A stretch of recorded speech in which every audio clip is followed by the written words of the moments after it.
Hi guys, welcome back to my new blog. ಎಲ್ಲರೂ ಹೇಗಿದ್ದೀರಾ? ಚೆನ್ನಾಗಿದ್ದೀರಾ ಅಂದ್ಕೊಂಡಿದ್ದೀನಿ. ಆ್ಯಂಡ್ ಇವತ್ತು ನಾನು ಸಿಂಪಲ್ಲಾಗಿ ಒಂದು ಎಗ್ ಕರಿ ಹೇಗೆ ಮಾಡೋದು ಅಂತ ತಿಳಿಸ್ಕೊಡ್ತಾ ಇದ್ದೀನಿ. ಆ್ಯಂಡ್ ಇಲ್ಲಿ ನಾನು ಆಲ್ಮೋಸ್ಟ್ ಎಲ್ಲದನ್ನು ಮೆನ್ಷನ್ ಮಾಡ್ತಾ ಬರ್ತಾ ಇದ್ದೀನಿ. ಓಕೆ, ಈಗ 6 ಎಗ್ಗನ್ನ ನಾನು ಬಾಯ್ಲ್ ಮಾಡ್ಕೊಂಡಿದ್ದೀನಿ. And tomato, onion, capsicum, salt, ginger garlic, egg masala, chilli powder, coriander powder, oil ಮತ್ತು ಸ್ಪೈಸಸನ್ನು ತೊಗೊಂಡಿದ್ದೀನಿ. ಸೊ ಇಷ್ಟು ಐಟಮ್ಸನ್ನು ನೀವು ತೊಗೊಬೇಕು. ಆ್ಯಂಡ್ ಆಲ್ರೆಡಿ ನಾನು 1 ಬೈ 1 ಎಲ್ಲದನ್ನು ಮೆನ್ಷನ್ ಮಾಡ್ತಾ ಬರ್ತಾ ಇದ್ದೀನಿ. ಆ್ಯಂಡ್ ಈಗ ಎಗ್ಗೆಲ್ಲ ಪೀಲ್ ಮಾಡ್ಕೊಂಡು 4 ಸೈಡಾಗಿ ಕಟ್ ಮಾಡ್ಕೊಬೇಕು. ಆ್ಯಂಡ್ ಪ್ಯಾನ್ ಬಿಸಿ ಆಗಿದೆ. ನಾನು ಎಗ್ಗನ್ನ ಆ್ಯಡ್ ಮಾಡ್ತಾ ಇದ್ದೀನಿ. ಆಯಿಲ್ ಹೀಟ್ ಆದಮೇಲೆ ಎಗ್ಗನ್ನ ಆ್ಯಡ್ ಮಾಡ್ಕೊಳ್ಳಿ. ಆ್ಯಂಡ್ ಇಲ್ಲಿ ನಾನು chilli powder, coriander powder, turmeric powder ಮತ್ತು ಸಾಲ್ಟನ್ನು ಆ್ಯಡ್ ಮಾಡ್ತಾ ಇದ್ದೀನಿ. ಇದು ನೀವು ಗೋಲ್ಡನ್ ಫ್ರೈ ಆಗೋ ತನಕ ಚೆನ್ನಾಗಿ ಫ್ರೈ ಮಾಡ್ಕೊಳ್ಳಿ. ಸೊ ಎಗ್ ತಿನ್ನೋಕ್ಕೆ ಟೇಸ್ಟಿಯಾಗಿರುತ್ತೆ ಈ ರೀತಿ ಫ್ರೈ ಮಾಡಿಕೊಂಡ್ರೆ.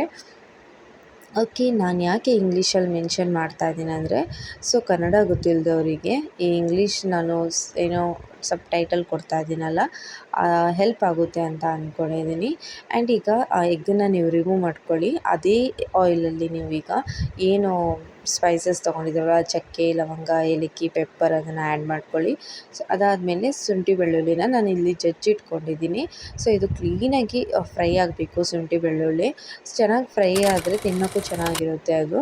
ಆ್ಯಂಡ್ ಈಗ ನಾನು ಇದರಲ್ಲಿ ಕ್ಯಾಪ್ಸಿಕಮ್ನ ಆ್ಯಡ್ ಮಾಡ್ಕೊತಾ ಇದ್ದೀನಿ. ಕ್ಯಾಪ್ಸಿಕಮ್ ಹಾಕಿದ್ಮೇಲೆ ಏನು ನೊರೆ ಬರ್ತಾಯಿದೆ ಅದು ಕಂಪ್ಲೀಟಾಗಿ ಹೋಗುತ್ತೆ. ಟೆನ್ಷನ್ ಮಾಡ್ಕೊಳ್ಳೋದೇನು ಬೇಡ. ಸೊ ಈಗ ನಾನು ಆನಿಯನನ್ನು ಆ್ಯಡ್ ಮಾಡ್ಕೊತಾ ಇದ್ದೀನಿ.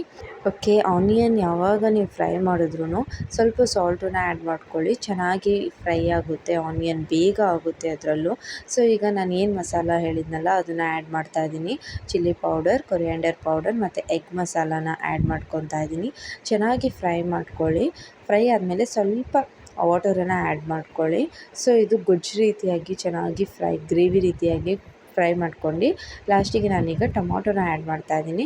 ಟೊಮಾಟೊ ಕ್ಲೀನಾಗಿ ಸ್ಮ್ಯಾಶ್ ಆಗೋ ತನಕ ಗ್ರೇವಿನ ಕ್ಲೀನಾಗಿ 5 ಮಿನಿಟ್ಸ್ 10 ಮಿನಿಟ್ಸ್ ಕುಕ್ ಮಾಡ್ಕೊಳ್ಳಿ.